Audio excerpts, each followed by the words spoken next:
यशवर्धन यश रायचंद दिल्ली में एक अमीर व्यवसायी है जो अपनी पत्नी नंदिनी, अपने बेटों राहुल और रोहन और अन्य विस्तारित परिवार के सदस्यों के साथ रहता है। राहुल, उनका बड़ा बेटा, गोद लिया हुआ है। यह तथ्य उसे 8 साल की उम्र में पता चलता है। हालांकि नंदिनी उससे बहुत प्यार करती है। राहुल अपने माता पिता के प्रति कर्तव्य की भावना के साथ बड़ा होता है और उनकी अपेक्षाओं को पूरा करने का प्रयास करता है। बड़े होने पर राहुल चांदनी चौक की एक जिंदादिल युवती अंजलि शर्मा से प्यार करने लगता है। यश वर्ग भेद के कारण इस रिश्ते को अस्वीकार कर देता है और चाहता है कि राहुल नैना कपूर से शादी करे, जो एक पारिवारिक मित्र है और चुपचाप उसके लिए भावनाएं रखती है। अंजलि के लिए राहुल के प्यार को समझते हुए नैना एक तरफ हट जाती है। राहुल रिश्ता खत्म करने के बारे में सोचता है, लेकिन उसके पिता की अचानक मौत के बाद अंजलि से शादी कर लेता है। जवाब में यश राहुल को अस्वीकार कर देता है, जिससे वह अंजलि और उसकी छोटी बहन पूजा के साथ लंदन चला जाता है। दिल टूटने पर नंदिनी परिवार की नानी सईदा को उनके साथ भेजती है। इसके तुरंत बाद रोहन को बोर्डिंग स्कूल भेज दिया जाता है। 10 साल बाद रोहन अपनी शिक्षा पूरी करने के बाद घर लौटता है। उसे अपनी दादी नानी के बीच हुई बातचीत से राहुल के अलगाव के बारे में पता चलता है और वह परिवार को फिर से एक करने का संकल्प लेता है।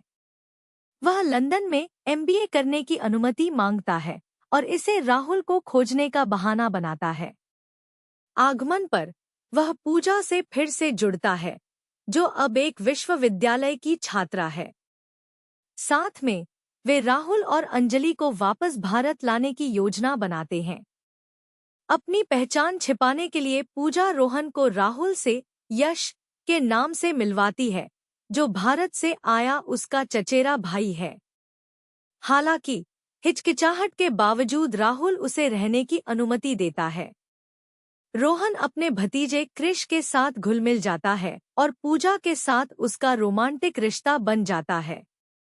कई बार नज़दीकी कॉल के बावजूद राहुल रोहन की असली पहचान से अनजान रहता है। आखिरकार रोहन सच्चाई बताता है और राहुल से घर लौटने का आग्रह करता है। राहुल मना कर देता है, यह मानते हुए कि उसे यश ने हमेशा के लिए अस्वीकार कर दिया है।